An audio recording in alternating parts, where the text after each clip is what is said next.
संजय हिरे production तर्फे कलियुगाची मुलगी या सामाजिक चित्रपटाची निर्मिती करण्यात आली आहे.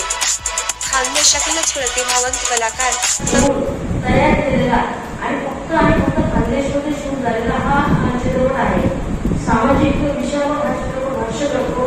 सावित्रीबाई फुले, ज्योतिबा फुले यांची जी काही विचारसरणी आहे त्या विचारसरणीशी सुसंगत असा कलियुग आहे का या संदर्भात या चित्रपटात बऱ्यापैकी प्रकाश टाकण्यात आला आहे.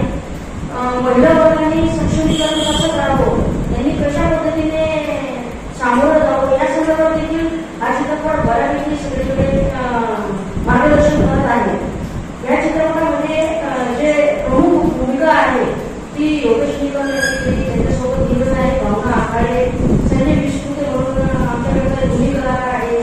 अशा पद्धतीने अतिशय सुंदर असे चांगले कलाकारांना घेऊन आम्ही या चित्रपटाची निर्मिती केली आहे. एकंदरीत आम्हाला चित्रीकरणाला साधारणतः 1.5 महिने लागले. त्यानंतर हा चित्रपट पोस्ट प्रोडक्शनला गेला, एडिटिंग, AI, त्यानंतर सेन्सॉरला बराच वेळ लागला. सेन्सॉरही मोठा चित्रपट आला आहे आणि आता आमच्या सगळ्या एम्पायर टीमची जी काही मेहनत आहे ती आता आम्ही तुमच्यासमोर सादर करत आहोत. येत्या 2 ऑगस्ट रोजी ब्युटी टॉकीजला दुपारी 12 ते 3 या शो पासून हा चित्रपट पूर्ण चित्रपट बघा. पूर्ण चित्रपट बघायला तर तुम्हाला पर्यंत चित्रपटात काय म्हणजे आप पूर्ण बघितला ना तर तुम्हाला लिंक लागणार आहे. मागच्या बघितला असं येत मागचा पहिला शॉट आहे पूर्ण नंतर काय शॉट त्याच्यामध्ये असं जॉईन केलेले त्याकरता चित्रपट बघताना पूर्ण चित्रपट बघा. आणि एवढंच काय सेन्सॉर जर हा चित्रपट सेन्सॉर केला तर सेन्सॉर त्याने सुद्धा सांगितलं तुमचा चित्रपट हा कौटुंबिक आहे. म्हणून आता तो चित्रपट आहे पूर्ण बघायला पाहिजे.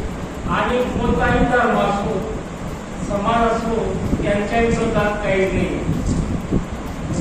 कोणाला राग येईल एखाद्या व्यक्तीला असं सुद्धा नाहीये. असं त्यात दाखवलेलं आहे. वाईट गोष्टी याच्यात अजिबात नाहीये. पत्रकार मित्रांनो सांगायला अतिशय आनंद होतो की भटू चौधरी हा जो आपला एक नाळगा या जिल्ह्यातला कलावंत आहे त्याची ख्याती महाराष्ट्रापर्यंत जवळ पोहोचली. आज भटू आपल्याला डोळ्यात जरी दिसत असला तरी भटूचे चित्रपट झांबू नावाचा जो चित्रपट आहे मराठी चित्रपट त्याचा भटू हिरो होता आणि त्याची अतिशय मोठी आणि मध्यवर्ती भूमिका भटूच्या चित्रपटात होती. आणि त्या चित्रपटात मराठी चित्रपट सृष्टीमध्ये प्रचंड कौतुक करण्यात आलं त्याच्या भूमिकेचं. आणि असे अनेक प्रकारचे चित्रपटामध्ये अनेक प्रकारचे अल्बम असतील, ऐराणी सिनेमा असेल, ऐराणी अल्बम असेल, असे अनेक चित्रपटामध्ये भटूने काम केलं. भटूची काही सुरुवात आहे खरी पहिली सुरुवात आहे भटूचा पाया अतिशय उत्तम आणि मजबूत असा आहे की भटूची पहिली सुरुवात नाटकापासून झाली.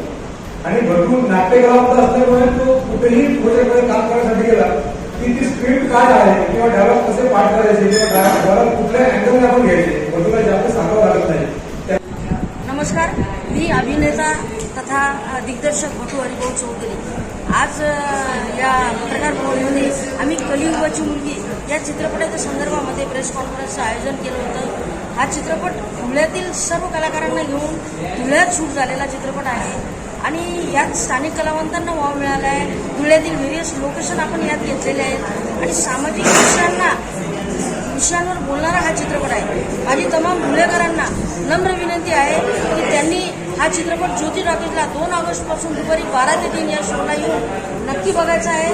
धुळ्यातल्या कलावंतांना प्रोत्साहन द्यायचं आहे आणि धुळ्यातील जी सांस्कृतिक चळवळ आहे जी मगाशी काही दिवस थोडीशी व्यस्तात मुंडाळल्यासारखी होती तर ती आता कुठेतरी चालना देण्यासाठी आपल्या सगळ्यांचं पाठबळ नक्कीच आम्हाला अपेक्षित आहे. सर्वांनी ज्योती टॉकीजमध्ये हा चित्रपट बघावा ही नम्र विनंती करतो. धन्यवाद.